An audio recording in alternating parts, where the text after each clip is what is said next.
Okay, it's live again. Sorry for the technical difficulties.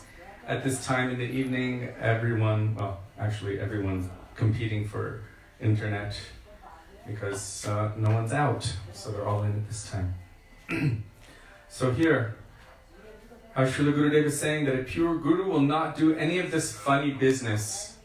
He won't be trying to take disciples. He'll be trying to help people and not stealing your heart. Before my father passed away from this world, he would frequently say something. If you have a valuable treasure, you would do research how to invest that treasure, right? Most people would do research. You wouldn't just take millions of dollars to the sabji market and ask any random person in the bazaar to invest your money. Everyone will say, yeah, I'll invest your money, and you don't know who will take it, who will run away with it, and if you'll ever see it again. So it is also our responsibility. We must take responsibility how to invest our greatest treasure so that it will maximize its benefit. And that means taking shelter of a real, pure spiritual master. Srila Prabhupada in Nectar of Instruction, verse 4 or 5 in the purport, he said that one should try to accept the highest level spiritual master, because if one accepts any other guru on a lower level and that guru falls, it will create havoc or chaos in the life of that disciple. And we have seen this so many times, how devastated any disciple becomes if their guru or if their leader or teacher falls from that position. So here, Srila Gurudev is telling that the Uttam Adhikari, although he's considered the highest, because he sees that everyone and everything is perfectly serving Krishna, he doesn't see any need to discriminate between that I am doing the right thing or the wrong thing, how to help me to progress. So the Uttam Adhikari may step into the role of Madhyam Adhikari in the same way that any university professor might step into a kindergarten class and teach kindergarten class according to their level. A is for apple, B is for ball. He has all of the qualification to teach even other professors, but he's taking the role of the teacher of a kindergarten class. In the same way, the Uttam Adhikari, out of causeless mercy, will take the role of Madhyam Adhikari. As I said yesterday, Vishwanath Chakravarti Thakur in Srimad Kadambani said that Bhakti Devi is independent completely, but she placed herself trustfully in the hands of the qualified Madhyam Adhikari Vaisnava, whose function it is to discriminate, Prema Maitri Kripopeksha, to discriminate for our benefit. You should not do that thing which is unfavorable for your bhakti. You should do this which is favorable for bhakti. This is a qualification for Madhyam Adhikari Vaishnava. So most of our gurus are in the position of Madhyam Adhikari, whether they have come up from Kanishta to Madhyam or whether they have come from Uttam down to Madhyam. Best to accept that kind of person who is a very high class guru, who has no tendency to cheat others, who's completely absorbed 100% in Krishna.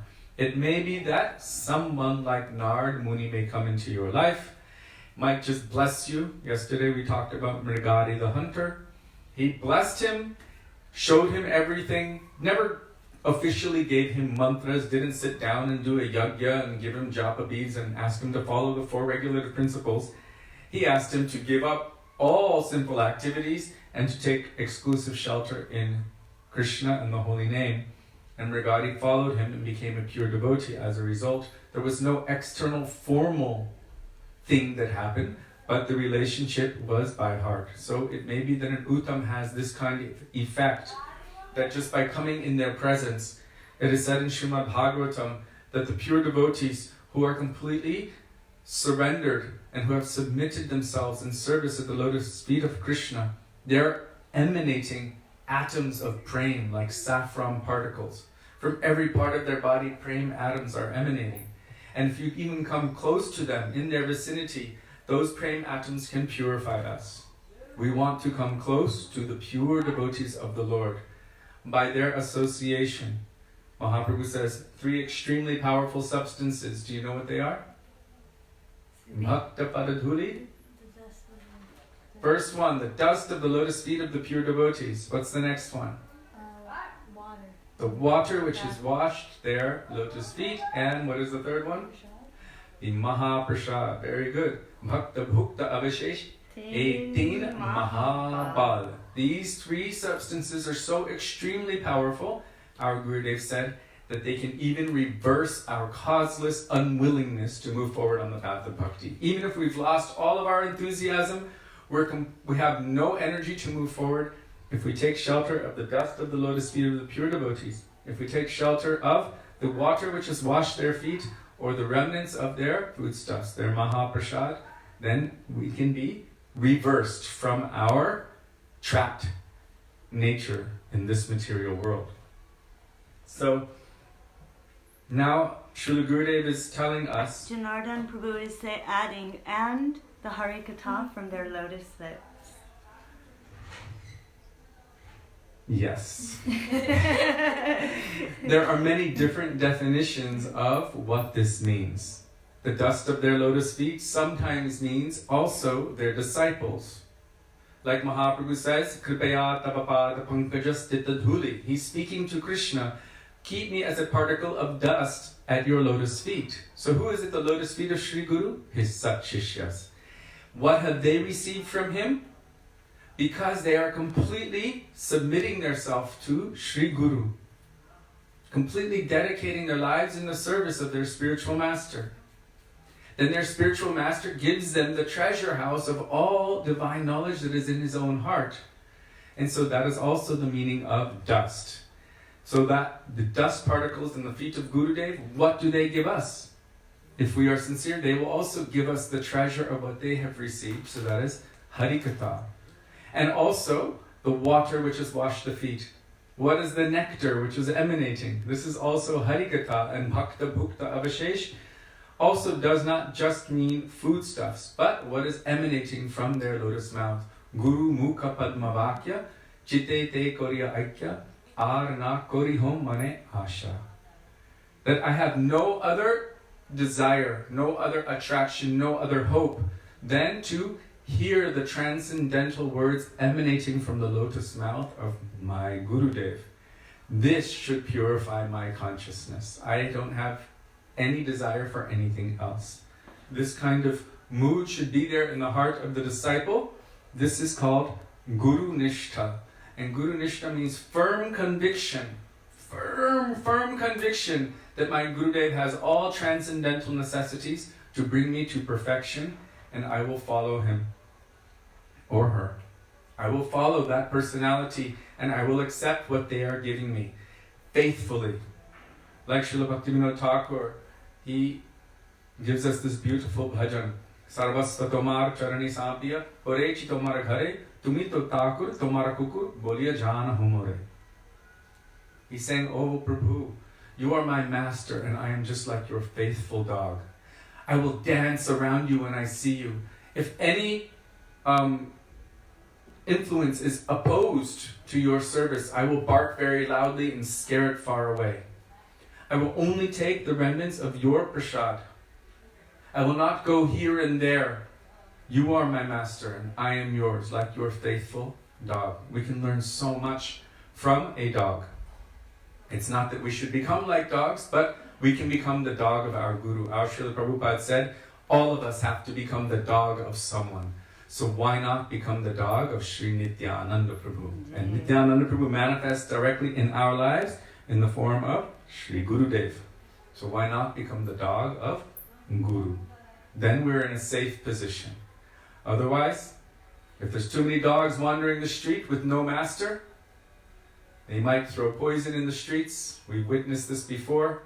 All those dogs who had a master, they were locked by their master behind gates and they were safe. All of those who are wandering without taking shelter, they stand every chance of entering into this samsara, birth, disease, old age, and death. So, now Srila Gurudev is telling, once there was a man named Kabir. They're making extra noise up there. Okay. Once there was a man named Kabir who wanted to take initiation from a Ramanuja Vaishnava named Ramananda Acharya. Whenever he would come asking for initiation, Ramananda would send him away.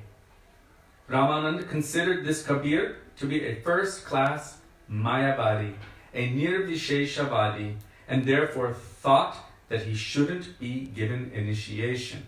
The Mahaprabhu says, Mayavada bhasha shunale hoi sarvanash. Just hearing the conceptions of Mayavad, all of your spiritual inclination, all of your inclination and bhakti will be destroyed. So stay very far away from these conceptions. Mayavad means the conception that individuality, the form of the Lord, and the love between any soul or any personality and God. This is all just illusion. This is Mayavad. Nirvisheshvad is a little bit different. Nirvishesh means no speciality. There's only oneness. So you can say that it's both the same, because if you apply this nirvishesh, without variety conception, to the idea of the personal form of the Lord, to the idea of the individual souls, and to the idea of a loving relationship between them, the Nirvisheshvadi would say, it is only Maya to think so. So, Mayavad or Brahmavad, Krishna has choice words for them. Avajananti ma mudha manushintanamashritam param bhavam ajananto mama bhuta maheshwaram. That those who think that my form, my activities in this world, that my appearance in this world is the product of Maya, they are fools. Avajananti mam mudha. They do not understand param bhavam ajananto mama bhuta maheshwaram, that I am the supreme controller of everything, that I maintain everything, that I am the source of everything. They don't understand my greatness. But one who understands that my birth and activities in this world are all transcendental. Janma karma chame divyam evam yo veti tattvataha. One who understands this in truth, Tyakva deham punarjanma naiti mam eti sorjuna. O Arjuna, they will never have to take birth again in this material world of birth and death. So Krishna is very strong on this point. And even he makes the point that I am the source of the imperishable Brahm. That means the Nirvishesh aspect. Those who understand and know the truth will see from 3 different perspectives, or will see all the different perspectives. Brahm eti, Paramatmeti, Bhagavan iti, Shabdite. They will see these 3 phases of Godhead and not limit God to only being Nirvishesh or without variety. They will also understand that he is Savishesh. So our Param Gurudev Srila Bhakti Pragyan Keshav Goswami Maharaj has written a very beautiful ashtakam, Vinod Bihari Tatvashtakam. Our Thakurji's name is Radha Vinod Bihari. In there he says, Sagunam Nirgunam Tattvam. That in truth, he is full of all transcendental qualities and varieties, and at the same time devoid of any mundane material qualities or mundane varieties. So Sagunam Nirgunam Tattvam. Bheda Bhedam Achintyakam. He is inconceivably simultaneously different and not different from his energies. His energies are there, but you cannot separate them from him. There is nothing equal to or independent from the Supreme Lord, and yet you cannot say that he does not have variety. If there is such a thing as illusion, and if within that illusion there is variety, if we can even have a conversation and apparent individuality and form and shape, then on some platform it is some kind of a reality. So even if they say it is only illusion, still it cannot only be one thing. Unlimited forms are manifesting from the Lord, and even the jivas are his vibhina angsha tattva. His infinitesimal parts and parcels, as he says in Bhagavad Gita, Mamayvangsho jivaloke jiva bhuta sanatana manashashtam indriyani prakriti sthani karshati. He's saying that all jivas are my parts and parcels, my eternal parts and parcels, and the nature of all jivas in every form of life, every form, within the forms of humans and animals and insects and birds and trees and stones and what have you, bacteria. Cockroach. Every jiva is Jivera Swarupahoy Krishner Nitya Das. Every jiva, no matter what body it's possessing for the current time being, is an eternal servant of Krishna. It is meant to love and serve Krishna. So, this Ramananda considered this Kabir to be a first-class Mayavadi, a Nirvisheshavadi, and therefore thought that he should not be given initiation. So one night, when it was extremely dark, and Ramananda was going to bathe, Kabir, knowing that he was coming, lay down on the path in front of him. Because of the darkness, Ramananda did not see Kabir lying there and tripped over him. Thinking that he had offended someone by touching them with his feet, he said, here it says, Say Ram, or Bolo Ram, Bolo Ram. He thought he touched someone with his feet, so he said, Bolo Ram, Bolo Ram. Then, standing up and clasping Ramananda's feet, Kabir said, this is my initiation, Guruji. Now you are my Guru. Ram, Ram, Ram.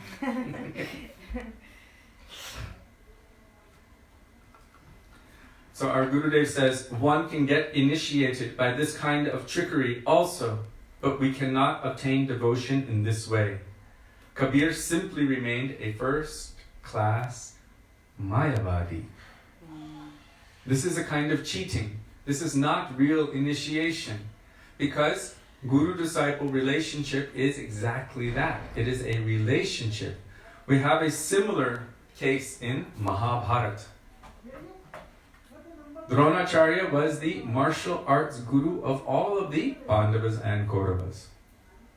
He was the best. And he had promised Arjuna that there will be no archer equal to you.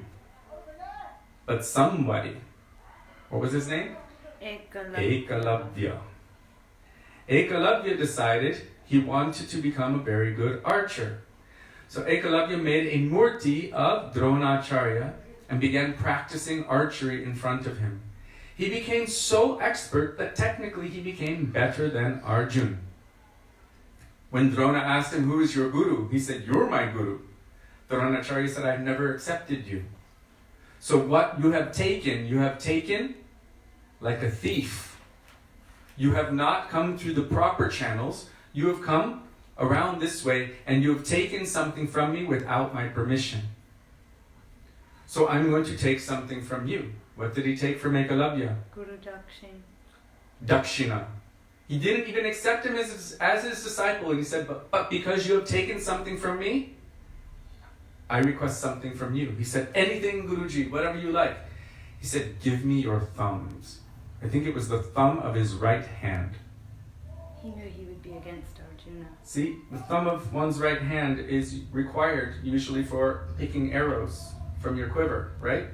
It's hard to just grab arrows with two fingers. You need your thumb also. He said, give me the thumb of your right hand. Immediately this Ekalavya gave the thumb of his right hand. Why did Dronacharya do this? Because he knew that Ekalavya would one day side against Arjuna. He knew, he understood this.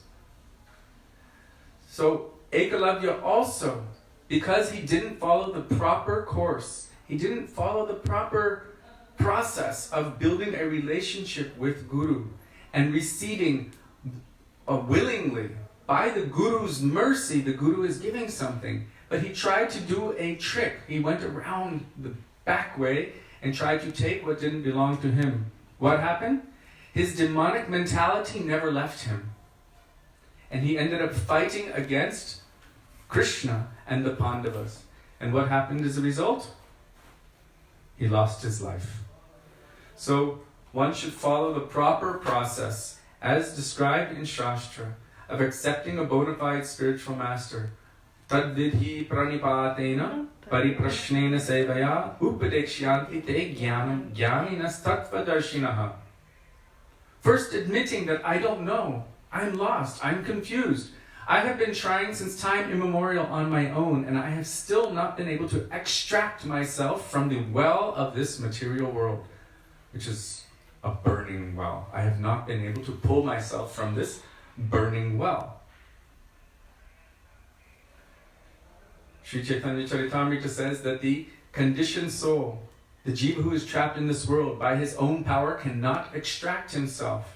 So if I have been trying since time immemorial, and until now, I'm still bound in my material conditioning. So everything I've tried up until now, so far, I have actually failed. I have not been able to free myself. So Krishna is recommending in Bhagavad Gita, first, pranipat. Pranipat means to surrender or submit. But really, what does that mean? I can't do it on my own. I need help from beyond myself.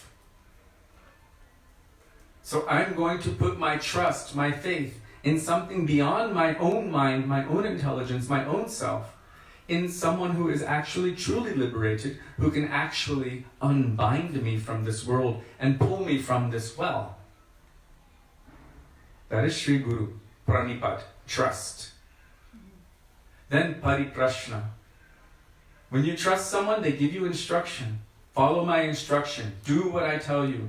Exactly as I tell you, and you will achieve your goal. If we decide, oh yeah, so I'm doing okay now, so let me just do my own thing, then you'll find yourself again trapped. You'll find yourself bound in a different way. Oh, what have I done? What have I done? So pariprashna means, I have come this far. Now, what should I do? This is called relevant inquiry. Pariprashna. Relevant to my progression in bhakti.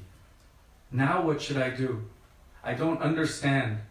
Like Arjuna, he told to Krishna, now I am a soul surrendered to you. Please instruct me. What should I do? And the last thing, sevaya. Sevaya means, generally we say service. But what is service really? Service is the act of doing something to please the object of our affection. In the case of Guru, what does he want from us? He doesn't want anything from us for himself, but he only wants our benefit. So how to satisfy and please Guru? By accepting from him what is for our true benefit. Those instructions. To follow those instructions exactly. This is sevaya. Gurudev once said, please be merciful to me. Our Gurudev once said to his disciples, please be merciful to me. He was asking for his disciples to be merciful to him. Become happy. Chant Harinam. Be merciful to me and become happy. Because he sees jiva dukkhe. The jivas in this world are suffering in this blazing forest fire of material existence. And he wants to rescue us. So what does he do? In our Param Gurudev's Pranam Mantra, Jiva dukkhe sadartaya Shri Nama Prema Daine. He sees that we're suffering, so he doesn't want anything for himself. He wants to rescue us from this blazing forest fire. So he gives us that thing which is the most beneficial for us. Praying for Sri Harinam. Mahaprabhu says, Cheto Darpanamajanam Bhavamahadavagni Nirvapanam. By the power of the holy name, the mirror of our mind will be cleansed, and the forest fire of our material existence will be completely extinguished. Not only that, but like millions of moons, we will be cooled. Shreyakairava Chandrika Vitaranam Vidyavadhu Jivanam. And all transcendental knowledge of our relationship with Krishna will begin to awaken in our heart. Anandam Buddhivardhanam Pratipadam Purnamrita Shvadanam. Ananda, bliss, happiness, transcendental ecstasy will manifest. And we will taste nectar at every step. Sarvatma Snapanam. Our mind, our body, our senses our soul, everything will be completely saturated and satiated by the nectar of the holy name. Param Vijayate, all glories, all victory, supreme victory to what?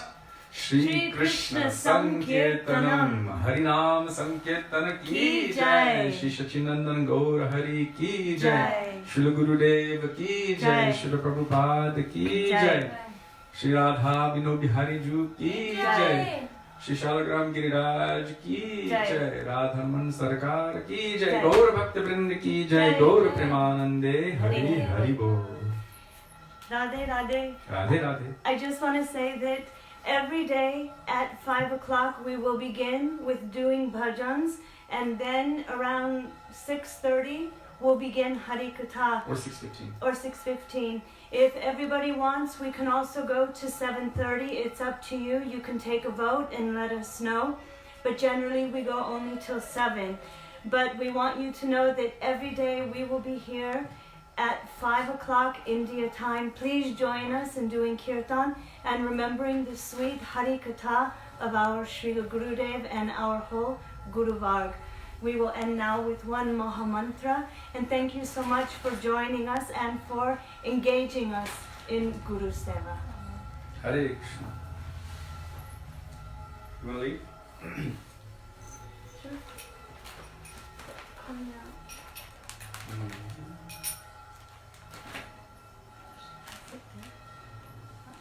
Yeah, go. You have to go like right in front of them though. And then, You have to say. let's see. Oh, it's a little delayed. Let's see.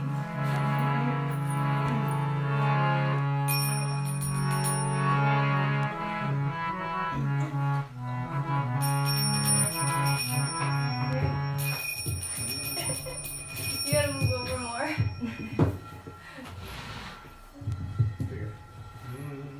Hare.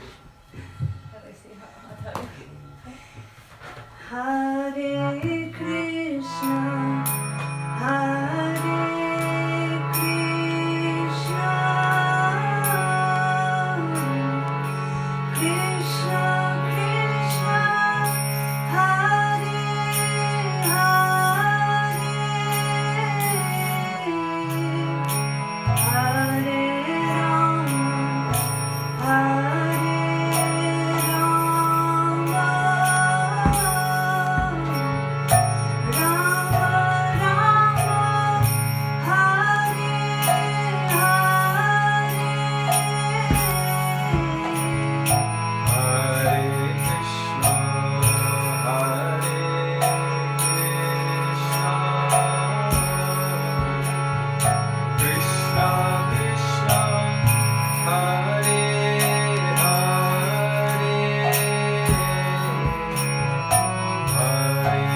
who wants to have a quick darshan of Thakurji.